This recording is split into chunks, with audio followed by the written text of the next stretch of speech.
Hola a todos, bienvenidos nuevamente a Tipos de Interés. Como verán, este es un estudio distinto de donde suelo estar y eso es porque me encuentro en Madrid. Así que por ahí sospechan lo que va a pasar hoy. Tengo un invitado de lujo que la verdad no necesita presentación, pero bueno, voy a hacer la formalidad de presentarlo de todas formas. Al lado mío hoy está Juan Ramón Rayo. Él es licenciado en Economía y Derecho por la Universidad de Valencia. Es doctor en Economía por la Universidad Rey Juan Carlos de Madrid.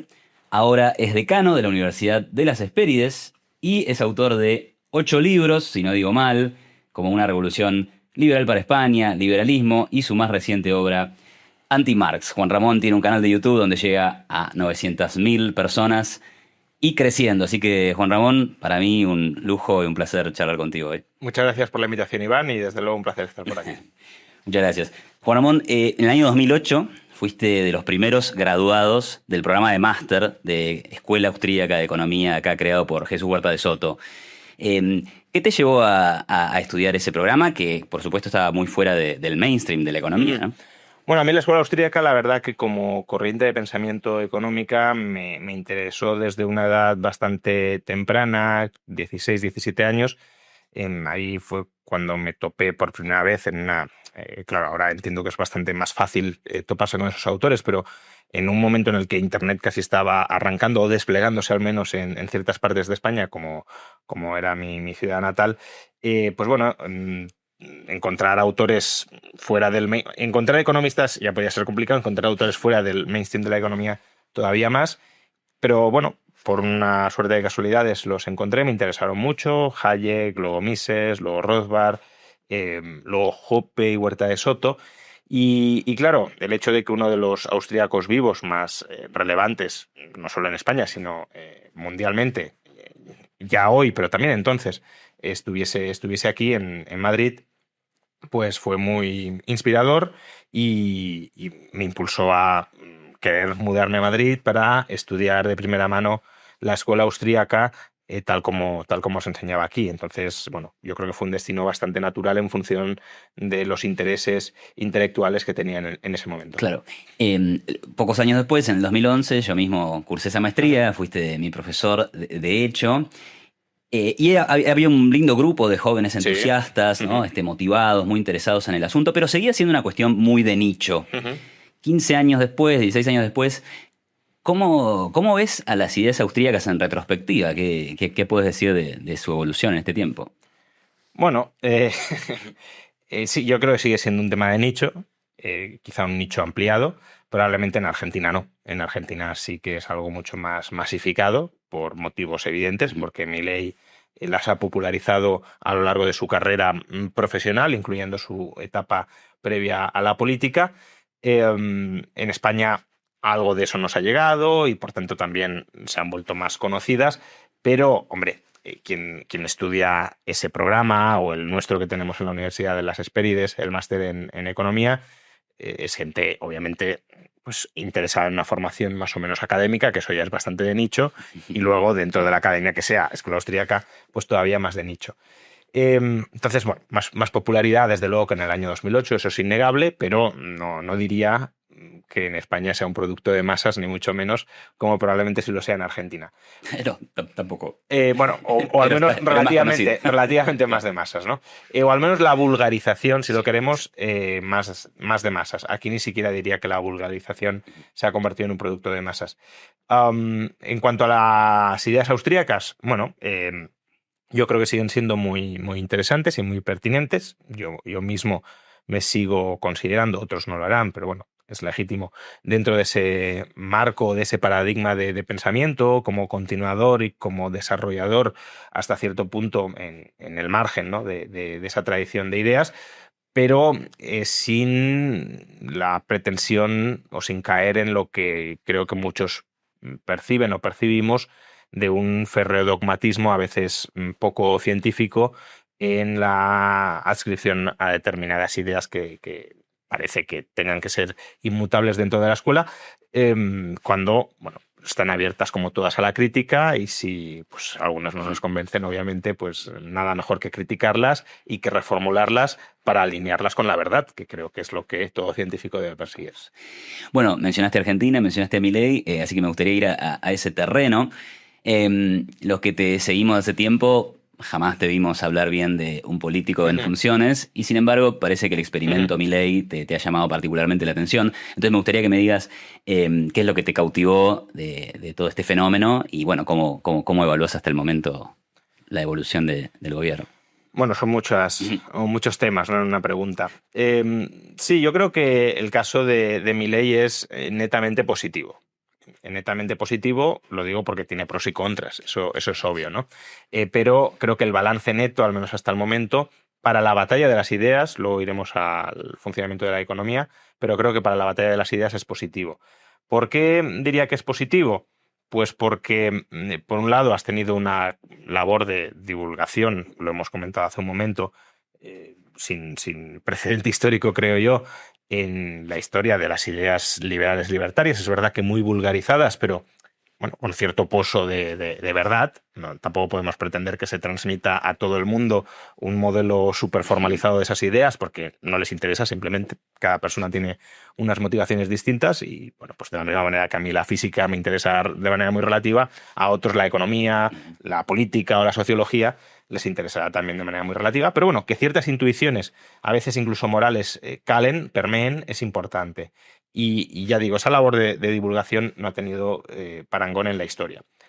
Luego, además, porque la labor de gobierno, más allá de los resultados, de los que luego supongo que hablaremos, hasta cierto punto, no diré en un grado a la perfección, pero sí en buena medida, está inspirada por esas ideas o hay ciertos ejes que se han mantenido y que constituyen restricciones a lo que se hace, ¿no?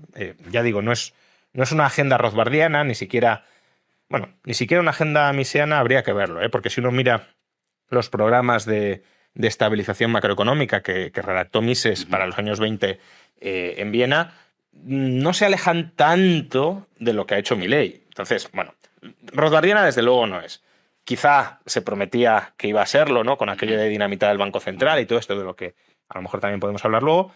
Pero bueno, hayekiana, misesiana, creo que sí que tiene cierta conexión y es bueno, por tanto, que se apliquen estas políticas y se comprueben los resultados, que insisto, también en materia de resultados creo que el balance es netamente positivo. Entonces, esos serían los pros. Los contras, pues bueno, obviamente hay a mucha gente a la que le pueden desagradar las formas de Milei, algunos las califican de formas populistas, no sé si el término es el más adecuado, porque el populismo es más una filosofía de fondo y no tanto de formas, pero bueno, nos entendemos, ¿no? Cuando se califica a alguien de populista, de simplificar mensajes, de envilecer o vilipendiar al adversario, deshumanizar, algunos dirían, al adversario, de un cierto maniqueísmo, los buenos y los malos. Bueno, todo eso son herramientas que, en cualquier caso, creo que son consustanciales a la política, al ejercicio de la política, ¿no? Ya Carl Smith ya decía que la distinción básica en política es la de amigo-enemigo. Entonces, ya eso está en el corazón mismo de la esencia política. Es verdad que los liberales, como modelo de sociedad, planteamos una visión muy distinta. En lugar de un juego de suma cero donde unos se impongan sobre otros, lo que planteamos es la coexistencia pacífica, donde nadie se imponga sobre nadie y a todo el mundo se le respete un ámbito dentro del que florecer y desarrollarse. Pero es que eso es para la sociedad y para la política. Mucho me temo, ojalá no fuera así, pero que no es trasladable ese análisis. Precisamente por eso los liberales queremos minimizar el ámbito de la política. No porque el ámbito de la política se pueda hacer bien y pueda también florecer, sino porque reconocemos que es un mal y el mal hay que minimizarlo, ¿no? Entonces, claro, si uno se mete en política, pues se mancha. Y por eso ahí hay un lado negativo. Luego, que no es solo que se manche en el sentido de estrategia política discursiva, de, bueno, pues deshumanizar, digamos, ¿no? Lo que decía antes al oponente, sino también, que esto Milei lo comenta muchas veces y hasta cierto punto, no digo que compre la tesis al 100%, pero hasta cierto punto tiene razón, que la dirección nunca es una línea recta. ¿Por qué? Porque la política es reactiva. Es decir, tú tienes tu programa y la oposición o tus rivales tienen el programa de tumbarte. Entonces, cuando dos vehículos van en dirección contraria y uno quiere chocar con el otro, pues el otro se tiene que ir desviando para no chocar con el primero, ¿no? Pero claro, si te desvías, el otro también se va a desviar y tienes que ser como más hábil para evitar que caigas en un accidente. Entonces, eso es cierto. Es verdad que eso no ha de ser una coartada para desfigurar totalmente los principios que decíamos antes, pero no se puede enjuiciar un programa político diciendo no ha sido absolutamente fiel a todos los principios, porque es que te están intentando torpedear ese programa desde el comienzo. Pero, siendo eso cierto, para un observador externo, lo que sí puede ver es este señor se está desviando y, por tanto, está corrompiendo el programa que decía abrazar y, por tanto, la aplicación o el liberalismo en este caso es impuro, etc. Entonces, eso también hay que ponerlo como contra, no como algo a lo mejor que se pueda remediar, pero sí como un peaje que tiene meterse en política, ¿no? Bueno, y luego también habrá que ver, que esto en parte está vinculado, aunque no del todo, bueno, incluso habría un tercer bloque que es toda la corrupción propia del poder, que, bueno, el gobierno de Milei mediáticamente se ha vivido rodeado de casos de corrupción. Lo que dicen ellos es que son casos fabricados por la prensa. No lo sé, ahí me mantengo un poco al margen, más que nada porque la prensa, claro que puede ser un actor político que te intente poner zancadillas, eso creo que es obvio, pero también la política es corruptora y, por tanto, ni mucho menos pondría la mano en el fuego por nadie que se haya metido en política. Entonces, las dos piezas están, ¿no? Está la pieza de el que te quiere difamar para que pierdas el poder, y está la pieza de que el poder corrompe, y de que además aquellos que se meten en política suelen tener un apego muy fuerte al poder y, por tanto, suelen ser ya personas predispuestas a ser corrompidas, ¿no? Ahí, pues, conforme avancen la justicia lo veremos, pero eso también es una contra, ¿no? Porque la mera imagen, aunque sea falsa, la mera imagen de que te has corrompido, y eso se puede generar metiéndote en política, obviamente también empaña la pureza de las ideas liberales, ¿no? O sea que rescatás la importancia de la difusión de las ideas, luego ves algunas cosas como que pueden llegar a ser problemáticas, como las formas o incluso la corrupción. Ahora, en cuanto a resultados, porque ya van 3 años, ¿cómo evaluás los resultados en términos de, bueno, datos objetivos que vas evaluando bastante a menudo? Claro, a ver, si uno dice Argentina está... aquí que distinguir varias cosas, ¿no? Primero, en cuanto a niveles, ¿no? Que esta es la cuestión más básica que muchas veces se confunde. Obviamente Argentina sigue siendo un país pobre. A veces dicen, bueno, es que Argentina va tan bien, ¿por qué los españoles no se van a Argentina o los argentinos vienen a España? Hombre, pues porque aunque fuera cierto que Argentina va mucho mejor que España, España sigue siendo mucho más rica que Argentina y, por tanto, esa es una brecha que durante mucho tiempo seguirá ahí, ¿no? Luego está el tema de que Argentina va bien en relación a la situación en la que estaba. Es decir, también, no sé si en Argentina es el caso, pero también en España, como se ha empezado a dar cierta cobertura del país a raíz de Milei, entre los contrarios a las políticas de estabilización que desarrolla el gobierno, parece que cunde la imagen de que antes de Milei las cosas estaban más o menos tranquilas o normales y que ha llegado este señor loco con la motosierra a generar caos y que el caos tampoco está dando unos resultados espectaculares porque no está creciendo a tasas propias, no sé, de Singapur en su mejor momento, ¿no? Pero claro, lo que no se entiende, y eso creo que es algo que tampoco entienden muchos argentinos, es lo cerca que estuvo Argentina en 2023 de una quiebra o de una bancarrota y de una hiperinflación. Y cerca no por, que a veces también esto se entiende mal, por voluntad política, ¿no? Porque parece que hay veces que dicen, no, basta con que quieran pagar las deudas y ya se pueden pagar. Lo que pasa es que los kirchneristas son unos corruptos y no quieren pagar, por ejemplo, ¿no? No. Más allá de que puedan ser corruptos o de que no quieran pagar, objetivamente la capacidad que tenía el Estado argentino de honrar sus compromisos, aún queriendo, era muy baja. Y es más, no dependía ni siquiera del propio Estado argentino, dependía de que los acreedores del Estado argentino confiaran suficientemente en ese Estado y estuviesen dispuestos a refinanciarle. Entonces, lo primero era mandar una señal fuerte de queremos pagar y vamos a hacer lo necesario para poder pagar, y para eso tienes que tener superávit, claro, porque si tú dices, no, yo quiero pagar, pero mira, sigo teniendo este déficit enorme y me voy a seguir endeudando, pues el acreedor te va a decir, ya no me fío más. Pero luego, la otra parte era, hacemos el esfuerzo de acumular superávit e institucionalmente vamos a ser capaces de mantener este superávit. Y tú te puedes creer eso con el actual gobierno, porque es verdad que ha hecho del superávit una bandera, e incluso electoralmente creo que le pasaría factura si de repente empieza a violar ese principio.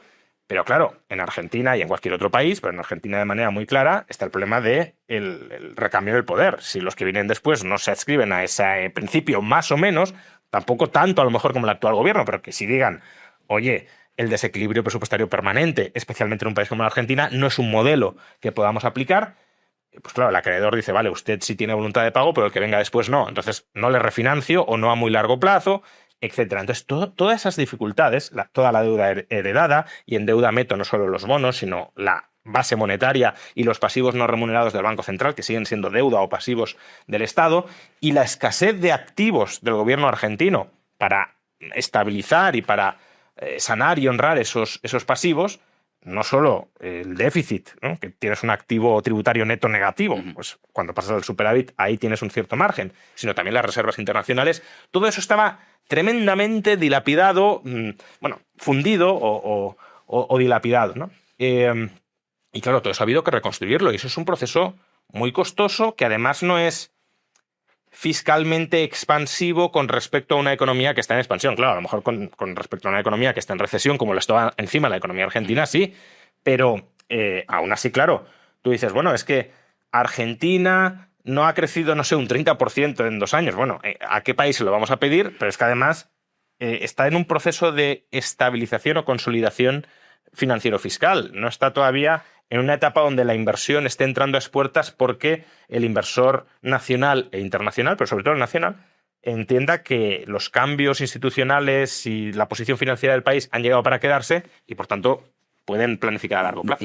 Muy claro. Este programa de reformas hayekiano-misiano, digamos, o de estabilización, sobre todo de estabilización, porque ahí, si me permites, yo sí sería bastante más crítico con la agenda, porque no tienen suficiente mayoría, supongo, pero con la agenda reformista. Creo que se ha hecho un muy buen trabajo, sobre todo el ministerio de Sturzenegger, pero aún así se podría hacer mucho más. Quiero decir, la reforma laboral, por ejemplo, de Milei, es la reforma laboral que tiene España, grosso modo. Que, hombre, comparado con lo que tenían, mucho mejor, pero vamos a ver, al final que un gobierno libertario tenga la reforma laboral de un gobierno socialista en España, pues dices, oye, ¿por qué no habéis liberalizado mucho más el mercado laboral? ¿Por qué no tienen apoyo? Vale, claro, pero que ahí se puede ser más crítico, y eso sí que diría, hombre, eso hayekiano-misiano tampoco. Ahora, el plan de estabilización sí me lo parece, la verdad. Bueno, pero como parte de este plan, sí, y también de ciertas reformas, hay una crítica que se hace al gobierno, que es, hay una apertura indiscriminada de la economía. Entonces la pregunta que te haría es, ¿existe esa apertura indiscriminada de la economía? ¿Habría que tenerla? ¿Y cuáles son los costos? No. ¿No? Porque critican los costos de esa apertura. O sea, no sé muy bien qué significa apertura indiscriminada. Por oposición, que debería haber una apertura discriminada, es decir, seguir protegiendo a determinados sectores y abrir otros. El problema es por qué proteges a determinados sectores, ¿no? Claro, si uno dijera, acaba de surgir una nueva industria que queremos que se desarrolle en Argentina por cuestiones diversas, incluso por cuestiones de seguridad nacional, como la IA, ¿no? Que es un debate. Pues Europa ahora mismo, Trump amenaza con desconectar temporalmente al menos a Europa de los últimos modelos de IA. Pues bueno, entiendo que algunos burócratas en Bruselas digan, oye, necesitamos nuestra propia IA, vamos a sentar las bases para que se desarrolle nuestra propia IA. Vale. El problema es que en Argentina, cuando se habla de apertura indiscriminada, se habla de abrir o de exponer al comercio internacional a sectores que llevan décadas protegidos, sí, y que, en lugar de volverse progresivamente más competitivos, se han vuelto cada vez más anticompetitivos, que es la lógica, en realidad, de la protección. Claro, no te protegen para que crezcas, te protegen para que no te barran y, por tanto, para que te puedas quedar estancado, ¿no? Porque eso es algo que a veces no se entiende bien en el mercado. El mercado no funciona por la buena fe de las empresas, de soy tan bondadoso o soy tan visionario que quiero estar continuamente creciendo y mejorando. No, es que en el mercado, si te quedas estancado, si te duermes en los laureles, aun siendo el mejor, te barren, ¿no? Entonces, la protección, ese proceso de barrer, de selección natural, lo corta. Tú te puedes quedar estancado, pero estás protegido y no te barren. Y en Argentina, gran parte del tejido industrial, la mayor parte, de hecho, ha estado así, ¿no? Entonces, esto también es interesante. Junto al programa de estabilización, que en sí mismo ya tiene un efecto ligeramente contractivo sobre la actividad, le sumas la apertura indiscriminada, es decir, sectores que tienen que sufrir una reestructuración profunda porque no son competitivos ni lo van a ser nunca, pues claro, tienes cambio de modelo productivo, estabilización financiera, y eso le resta potencial de crecimiento frente a una economía donde todo eso no tenga que hacerlo porque ya lo hizo en su momento. Pero no tiene ningún sentido seguir protegiendo a determinados sectores. Al final es cobrar impuestos a una parte de la sociedad para subsidiar a esos sectores que venden más caro y peor calidad. Y además, en el caso de Argentina, no perdamos de vista, este subsidio ni siquiera era transparente, en el sentido de, bueno, pues te subo el IVA, pagas más, no sé, por los productos agrarios, donde Argentina sí es competitiva, y ese dinero que recaudo se lo doy a la industria textil, donde no es claramente competitiva. No. En Argentina eso se pagaba con inflación. Es decir, te doy subsidios y la inflación la pagamos pues con un aumento muy fuerte del precio de los alimentos, por ejemplo. Entonces, el pobre, el pequeño consumidor, paga muy cara la cesta de la compra para además subsidiar el textil y que el textil le venda también caro la ropa, ¿no? Entonces, la indumentaria. Claro, es absurdo todo. Sobre el plan de estabilización financiera, has hablado bien, creo que hay bastante consenso sobre que eso ha sido un buen plan, pero algunos dicen, no. En realidad, a la Argentina solo la salvó de la inconsistencia macro, que igual tenía Milei, Scott Bessent vendiendo dólares durante octubre o septiembre. A ver, yo creo que es muy difícil juzgar eso, o al menos juzgar eso sin hablar del famoso riesgo Kuka, creo que es imposible, ¿no? Scott Bessent interviene para salvar a Argentina del colapso por la perspectiva de que el peronismo no es que regresara al poder en el sentido de ganar las presidenciales, porque no eran presidenciales, pero sí que tuviese más presencia en las cámaras y por tanto pudiese tumbar como habían venido tumbando. Tampoco perdamos de vista que no estamos hablando de un hipotético, sino ya en agosto empezaron a tumbarle todos los ajustes para regresar al déficit y por tanto para descuadrar las cuentas, e incluso ya se estaba empezando a hablar de un juicio político a Milei para, bueno, si no tiene apoyo popular, aunque la Constitución en realidad no lo avalaría, pero bueno, como hemos creado la imagen de que está loco, etcétera, pues reunimos suficientes diputados, si tiene muy poco apoyo popular no va a haber resistencias y lo tumbamos, ¿no? Eso estaba en la agenda, y en cualquier caso, aunque no estuviera, si Milei o su partido hubiese perdido con mucho margen, la perspectiva es que en 2027 no repitiera y por tanto todo esto no servirá absolutamente de nada. Entonces, el riesgo país, lo sabemos todos, se dispara después, o sea, ya se estaba disparando, pero sobre todo estalla después de las elecciones provinciales de Buenos Aires, porque ahí es donde parecía anticipar, una especie de paso de 2019, parecía anticipar la derrota en las de medio término. Es en ese contexto en el que interviene el gobierno estadounidense para que eso no siga escalando, para que eso no se dispare todavía más, porque hay también una suerte o desgracia de profecías autocumplidas. Es decir, cuanto más alta está la prima de riesgo, más improbable es que se pueda pagar y por tanto más sube, ¿no? O cuanto más se deprecia el peso, más se alimentan las expectativas de depreciación y por mera especulación perfectamente legítima se sigue. Entonces, eso lo frenó. Ahora, ¿hasta qué punto eso ha sido clave para lo que hemos visto ahora? Yo creo que muy poco nada, porque el swap que se le otorgó, que al final fue el apoyo principal, lo repagó a las pocas semanas, o sea, se usó muy poco y lo repagó a las pocas semanas y la prima de riesgo se ha seguido desplomando al margen de ese swap, ¿no? De hecho, si uno aísla en 2025 pues los meses desde julio aproximadamente hasta octubre, que es cuando empieza el ruido preelectoral, lo que tiene es una prima de riesgo continuamente a la baja desde el año 2024 y esos meses fueron clarísimamente ruido preelectoral, como no puede ser de otra manera. Y termino rápido.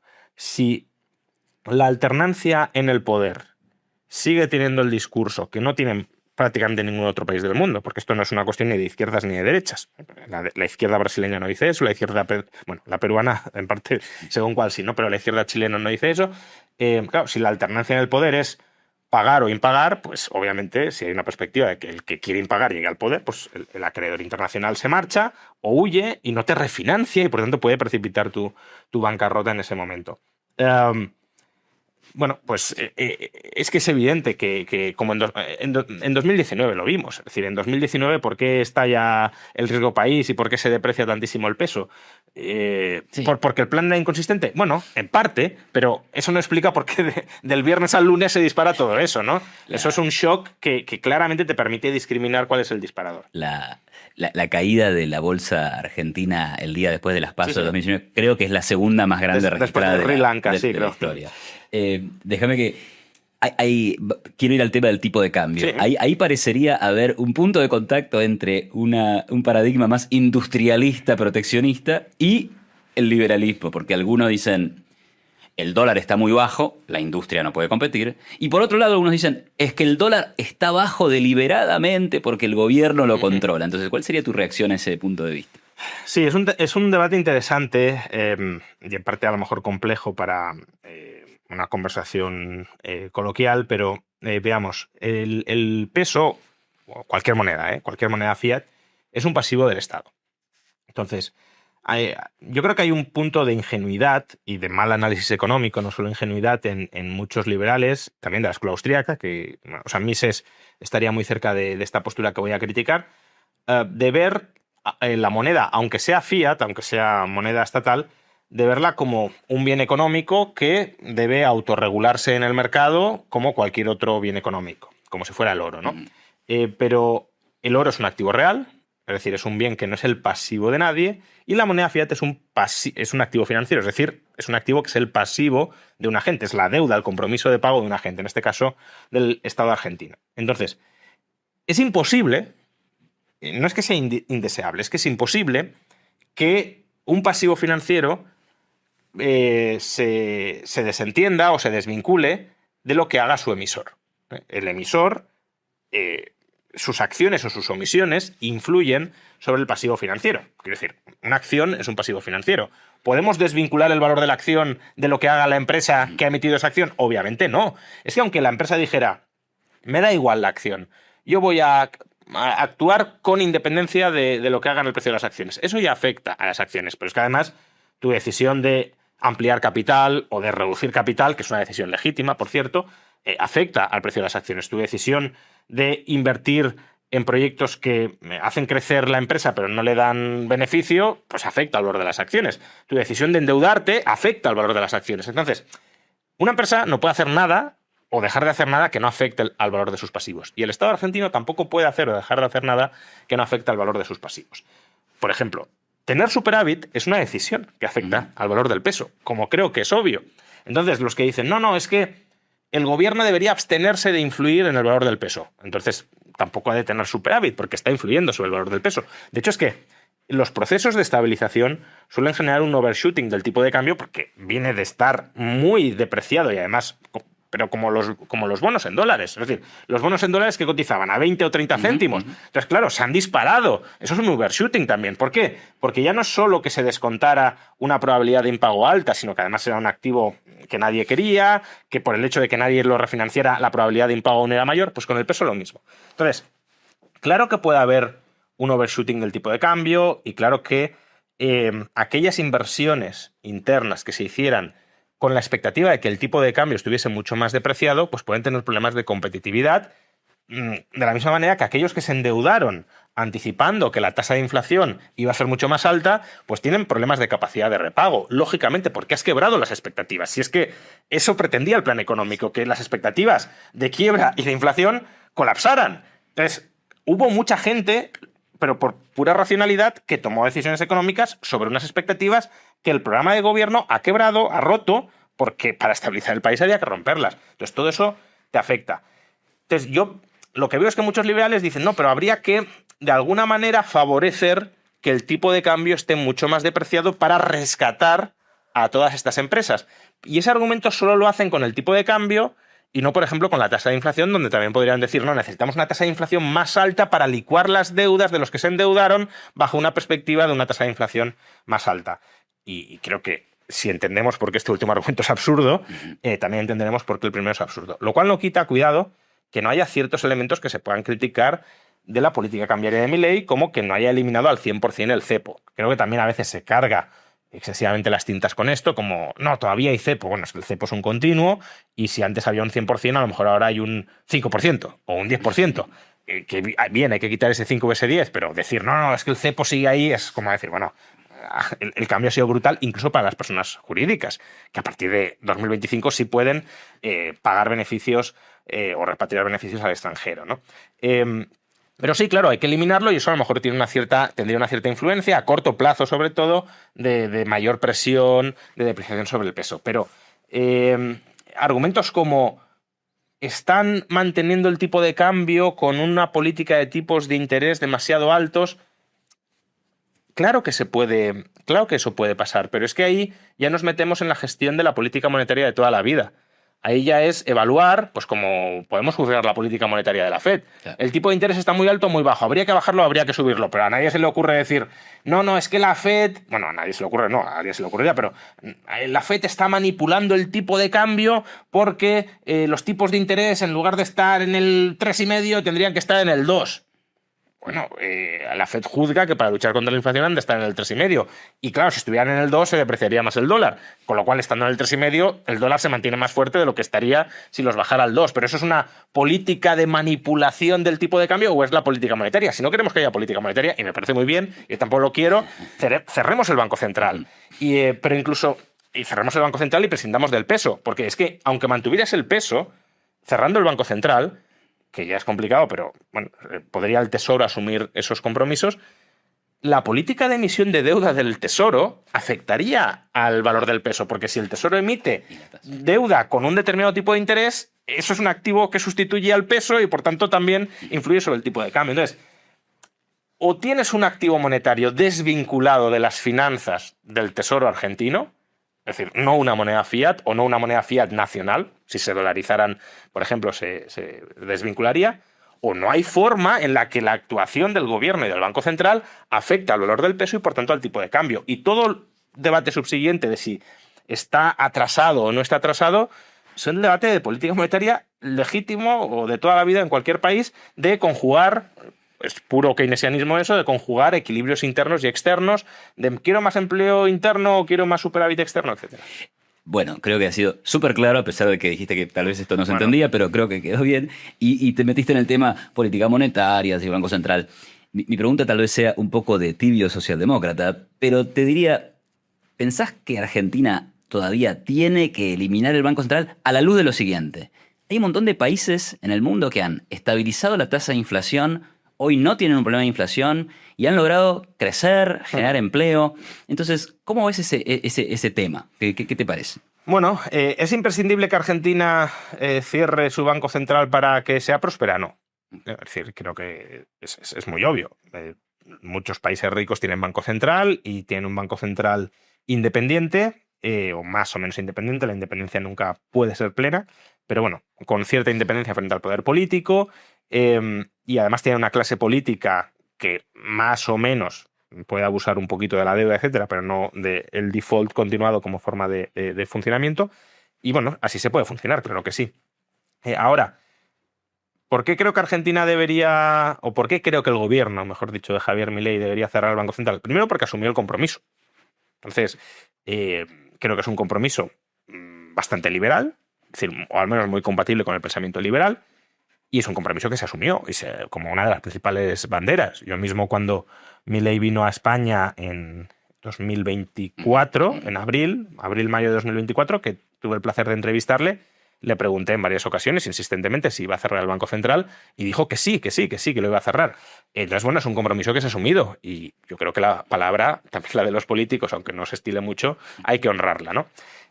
Luego, de nuevo, lo que he dicho antes, no se llega al destino en línea recta, pero bueno, lo que hay que querer es llegar al destino. Claro, si tú me dices, no, mira, es que ahora no lo podemos cerrar, de verdad, no hay los números, no dan los números, pero sí estamos trabajando para bordear un poco y luego... Bueno, yo te lo compro. Ahora, si me dices, no, es que ya no lo queremos cerrar, pues no te lo compro, ¿vale? No te lo compro, o al menos habrá un incumplimiento claro de la palabra en ese caso, ¿no?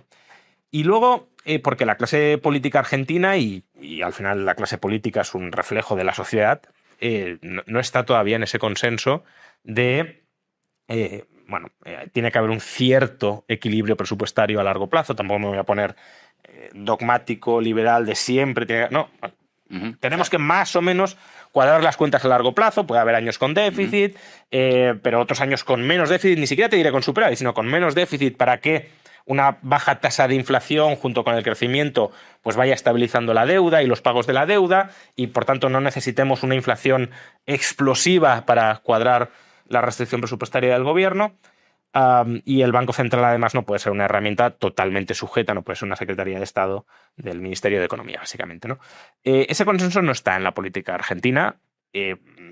veremos si en algún momento llega, pero si uno escucha a los candidatos potenciales de la oposición hablar sobre qué hay que hacer, pues siguen con las mismas recetas, de que hay que restablecer el cepo, de que hay que estimular la economía con más deuda pública y, en su caso, fundiéndose las reservas del Banco Central o monetizando esa deuda. Para eso está el cepo. O sea, aunque no lo digan, si quieren restablecer el cepo es para eso, no hay otra cosa. O sea, si alguien dice tenemos que establecer el cepo, es porque quiere apropiarse de tus ahorros, ya sea directamente o indirectamente vía inflación, ¿no? Entonces, claro, si eso sí, y bueno, incluso en el extremo, muchos hablan de deuda odiosa y que hay que impagarla, o deuda impagable, ¿no? No dicen que hay que impagarla, pero dicen es impagable. Entonces, ya si partes de ahí, está claro cuál va a ser la conclusión, ¿no? Entonces, si una parte muy importante de la sociedad argentina y de la clase política argentina está en ese discurso, necesitas instituciones que expulsen ese populismo de la agenda pública, ¿no? O que eleven el coste de aplicar esas políticas populistas y destructivas o cortoplacistas, como lo quieras llamar. Y una reforma que desde luego eleva el coste, no digo que lo vuelva infinito y por tanto sea infranqueable, pero sí eleva mucho el coste de volver a esas andadas, es cerrar el Banco Central. Entonces, como reforma institucional, creo que es mucho más importante cerrar el Banco Central que reformar la Carta Orgánica, que es en lo que está ahora mismo Milei, aun cuando la reforma de la Carta Orgánica va en la buena dirección. O sea, es una mejora marginal importante con respecto a lo que hay ahora, pero mucho mejor sería cerrar el Banco Central. Que también tiene inconvenientes, pero de nuevo creo que sería netamente positivo para el país. Tengo algunas preguntas más sobre Milei, pero voy a hacerte una más, Vale. y después quiero pasar a Trump. La campaña se basó en hacer un ajuste que iba a pagar la casta.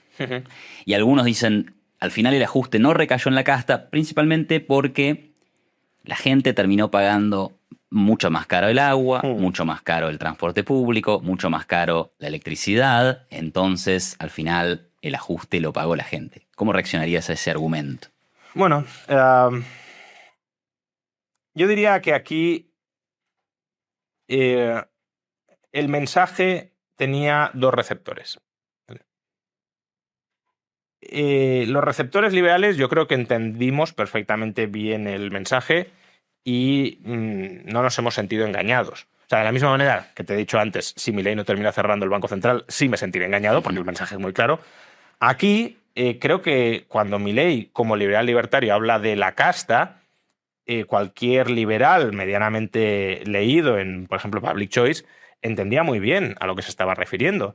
La extracción estatal no solo es por parte de élites extractivas, también es por parte de plebes extractivas, es decir, todas las redes clientelares que utilizan el presupuesto para parasitar a los contribuyentes en última instancia, ¿no? O a los ahorradores vía inflación, ¿no? Entonces, Milei, cuando hablaba de que lo pague la casta, se refería a que lo pague el Estado. Pero el Estado es un intermediario que redistribuye recursos, con lo cual el que lo tenía que pagar era los receptores de las transferencias estatales que se nutrían de la expropiación, sobre todo vía inflación, de los ahorradores argentinos, de lo que Milei llamaba los argentinos de bien, ¿no? De los que producen riqueza dentro del país.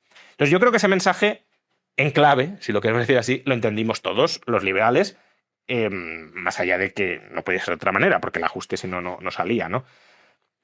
Ahora, también hay que reconocer lo que es obvio, que ese mensaje se expresó deliberadamente en clave para que la otra parte de la sociedad argentina no lo entendiera. Porque si tú te presentas en unas elecciones diciendo voy a subir el transporte, voy a subir la electricidad, porque todo eso hay que eliminar, todos esos subsidios hay que eliminarlos y ustedes van a pagar mucho más, o mejor dicho, el Estado les va a transferir a ustedes mucho menos y por tanto van a tener que pagar el coste real, pues electoralmente eso habría sido costoso. Entonces, es el arte sucio de la política que decía antes, ¿no? Quien se mete en política se ensucia, en el sentido de engañar al electorado. Lo que pasa es que es un engaño, insisto, parcial, porque, como he manifestado, el mensaje, si uno lo contextualiza, sabe muy bien a qué se está refiriendo y luego se ha cumplido. Es decir, ahí no me ha sorprendido nada. Yo tenía muy claro que esto iba a ser así y lo ha hecho. Con otros mensajes, como decía, sí puede haber directamente falsedad, lo veremos con el tiempo, pero en ese, para quien sabe o entendía lo que estaba diciendo, no, pero no se manifestó más claramente para que otros no lo entendieran, claro. Milei insistentemente recuerda que él no es un fenómeno barrial, de hecho es un fenómeno global, y a los ojos del mundo, muchos igualan a Milei con Trump. ¿Qué opinas de si son iguales o cuán diferentes son ambos? A ver, ideológicamente son muy diferentes, vienen de tradiciones de pensamiento muy, muy distintas. De entrada, Milei viene de una tradición de pensamiento propia, que él recoge esas ideas y las interioriza dentro de su perfil profesional. Trump es lo que Keynes llamaba pues, el heredero o el esclavo de ciertas ideas de las que él ni siquiera es consciente, ¿no?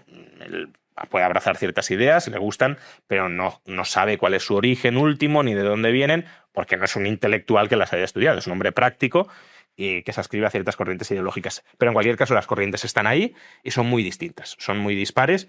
La de Milei es una tradición de pensamiento liberal libertaria y la de Trump es una tradición de pensamiento, al menos en el ámbito económico, mercantilista y desde una perspectiva más amplia nacionalista, con todo lo que ello implica, ¿no? Entonces, liberalismo y nacionalismo, o liberalismo y mercantilismo son opuestos. De hecho, el liberalismo económico nace como reacción al pensamiento mercantilista, ¿no? La riqueza de las naciones de Adam Smith, autor, por otra parte, que le gusta mucho a Milei, pese a ser austríaco, ¿no? Porque muchos austríacos repudian erróneamente, desde mi punto de vista, a Adam Smith.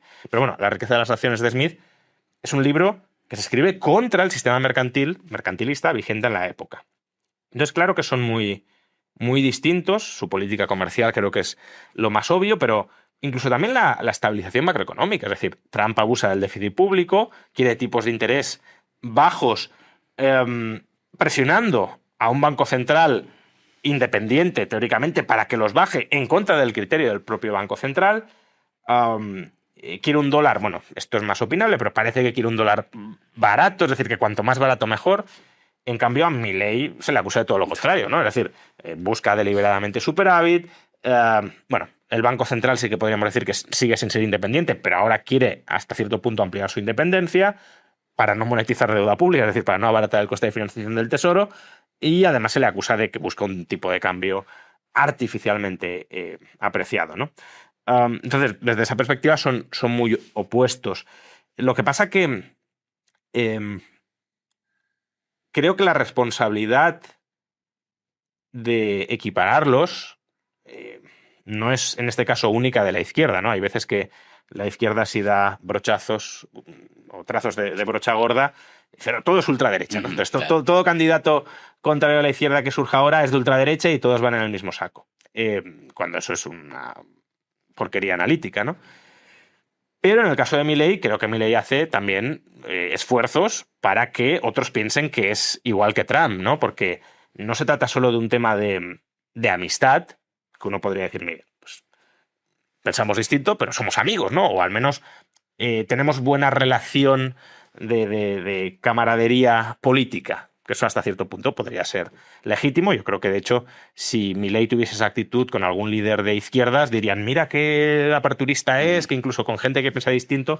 Bueno, es decir, que el acercarte a un líder político, incluso ser amigo de un líder político con unas ideas contrarias, pues no creo que en sí misma sea criticable. Pero es que Milei no se limita a decir eso. Milei dice pues que Trump es un magnífico presidente, justifica cada una de sus acciones si se le pregunta. Tampoco hace últimamente mucha apología como tal de fantástico esto que está haciendo Donald Trump, porque creo que no hay nada que se pueda aplaudir últimamente, pero si le preguntas, sí lo defiende. Y claro, uno puede entender por qué lo hace, ¿no? Y es, bueno, pues por ejemplo, para que en casos de emergencia pase lo que pasó con Scott Bessent, ¿no? Sí. Que eso es una jugada, ves, de nuevo, política sucia, pero política de primer nivel. De, oye, internamente me están intentando dar un golpe de Estado blando y yo, con mis alianzas externas, sin ningún tipo de represión interna, ¿no? Que sería lo típico de frenar golpes de Estado internos, sacar a los cuerpos y fuerzas de seguridad del Estado y reprimir a los que te intentan dar el golpe, yo, con mis alianzas externas, consigo pararlo y desarticular ese golpe de Estado blando interno. Pero claro, eso tiene un coste y aquí el coste es que te equiparen, que tú te equipares y que los otros, por tanto, te equiparen, lógicamente, a algo que tiene muy poco que ver, en el fondo, con lo que tú defiendes, con lo que tú estás haciendo, porque también podrías defender una cosa y hacer la contraria, entonces serías un hipócrita, pero en este caso, con lo que defiendes, con lo que haces, pero con el que te alías, pues hace lo contrario.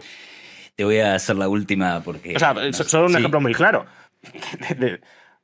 Trump dice, o decía, y sigue diciendo que la palabra más bonita que existe es arancel. Sí, sí. Entonces, ¿cómo puedes decir que un señor que dice eso piensa, como Milei, que además es que está desarmando los aranceles dentro de Argentina, como debe hacer un liberal? Has mencionado recién el proteccionismo, el nacionalismo de Trump, hemos hablado del kirchnerismo, el riesgo Kuka. Entonces, ¿cuál es tu visión sobre el futuro del liberalismo y las ideas liberales frente a estas dos amenazas que siguen vivas, ¿no? Sí, bueno, al final lo voy a simplificar un poco, pero por abstraerme. Al final es la típica competencia o rivalidad ideológica y por tanto política entre tres programas políticos de raíces morales, en última instancia, muy distintas, ¿no? La izquierda, que podría ser el kirchnerismo, aunque algunos, bueno, debatan si es de izquierdas o no, pero por dar una categoría idealizada, ¿no? La derecha, que sería el nacionalismo, aunque hay derechas que no son nacionalistas. Una teocracia, por ejemplo, lo meteríamos en la derecha y no es nacionalista, claro está. Y el liberalismo, ¿no? Entonces, son tres corrientes de pensamiento, tres tradiciones de pensamiento que buscan objetivos muy, muy distintos, ¿no? La izquierda busca de alguna manera la participación política del demos, ¿no? O promover una participación política plena del demos, porque tiene la visión de que pues el pueblo es el sujeto de derecho y el pueblo tiene que autogobernarse, y para autogobernarse pues tiene que formar estructuras democráticas, y estructuras democráticas significan, más allá de la formalidad de elecciones y demás, que todo el mundo pueda participar plenamente como miembro de la comunidad política, y eso significa que no haya desigualdades, que no haya situaciones de opresión, porque si tú y yo somos miembros de la comunidad política supuestamente iguales, pero yo mando sobre ti, pues tú no participas en esas decisiones colectivas en pleno de igualdad sobre mí, ¿no? Entonces, se trata de reformular la sociedad para potenciar esa participación política igualitaria de todas las personas. La derecha, en cambio, busca algo parecido, pero que no es lo mismo, que es el desarrollo del ente político social en sus plenas facultades, ¿no? O en su pleno potencial. Pues la idea del America First, por ejemplo, de Trump es muy elocuente, ¿no? América como sujeto de derecho, y por tanto First es lo más importante, incluso más que los americanos individualmente considerados, y eso implica buscar la grandeza de ese ente social, que no pasa necesariamente por una participación igualitaria en las decisiones políticas, sino a veces por consolidar la desigualdad. Como en el cuerpo humano, no todas las partes del cuerpo, no todos los órganos, no todas las células están en el mismo nivel de jerarquía, hay división de funciones, y por tanto pues puede haber personas que tengan que ser los obreros manuales y no tener más aspiraciones, y otros que sean la cabeza pensante, los dirigentes, etc., ¿no? Entonces, y por supuesto se entiende, o sea, en la izquierda hay una vocación universal en última instancia de que el demos sea global, en la derecha no. En la derecha cada pueblo tiene su demos, y además hay un juego de suma cero entre pueblos, y por eso potencialmente todo organismo rival es un enemigo del propio, de ahí las barreras al comercio, etc.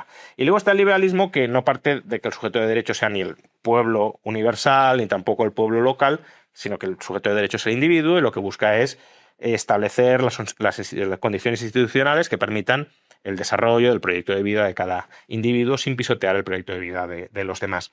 Entonces, claro, son proyectos con implicaciones políticas y económicas totalmente opuestas, ¿no? Pero claro, si lo concebimos como un triángulo, como tres vértices de un triángulo, todos están opuestos entre sí, pero claro, eso también permite, y de ahí las confusiones como las que hablábamos antes, que a veces dos vértices del triángulo se alíen contra el otro, según pues la estrategia política, de nuevo, de creo que este es más peligroso, o somos nosotros por separado somos menos, nos tenemos que aliar frente al otro, y se forman, pues, no sé, alianzas entre el liberalismo y la derecha para evitar que la izquierda triunfe, como quizá en otro entorno, que también esto hay que contextualizarlo, ¿no? Es decir, yo creo que más allá de que a muchos no nos guste esta alianza entre el liberalismo y la derecha, creo que es obvio que incluso la alianza entre liberalismo y derecha lo que hace es equilibrar políticamente las fuerzas con la izquierda. Es decir, por ponerlo en porcentajes, liberalismo más derecha más o menos puede llegar a ser el 50% y la izquierda el 50%. De ahí el incentivo perverso a aliarse. Pero en una sociedad donde la derecha nacionalista fuera el 60 o el 70%, pues quizá el liberalismo se aliara con la izquierda, precisamente porque si no salían, los otros les come el terreno, ¿no? Y al revés, si el liberalismo fuera 60 o 70, veríamos alianzas, aunque nos pueda parecer incomprensible, entre la izquierda y la derecha, porque dirían, no, esta sociedad hiperindividualista, atomizada, hay que reconstituir los lazos sociales. Bueno, que en el fondo el peronismo es algo así, ¿eh? Entonces, no es algo tan descabellado ni tan absurdo, ni siquiera desde la perspectiva actual.